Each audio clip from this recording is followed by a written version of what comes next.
રોટલી મૂકીને કે જો કેવી સરસ મજાની પૂરી છે, આ કે પૂરી નથી, આ રોટલી છે. તેની ઘરવાળી એક ઝાપટ મારી. એ કે રસોઈ મેં બનાવી છે કે બનાવી?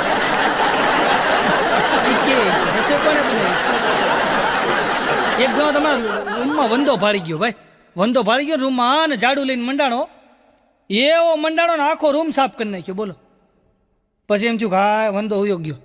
થોડીક વાર થઈને તો બીજા રૂમમાં વંદો ભાળી ગયો, અને ઝાડુ લઈને મંડાણો, એ રૂમે આખો સાફ કરી નાખ્યો. થોડીક વાર થઈને ત્યારે રસોડામાં વંદો ભાળી ગયો, અને ઝાડુ લઈને મંડાણો, આખું રસોડું સાફ કરી નાખ્યું. અને સોફે આવીને પડશે રેપઝેપ થઈને બેઠો પંખો બંખો કરીને. તેની ઘરવાળી કે થાકી ગયા છો કે પછી હોલમાંય વંદો મૂકું? એની ઘરવાળી મૂકતી હતી. બોલો. હમણાં એક જણો ઘરે જમવા બેઠો ને તો ડીશની અંદર એની રોટલીના કટકા કરીને એની ઘરવાળી આપે. બોલો. રોટલીના કટકા કરીને એની ઘરવાળી આપે.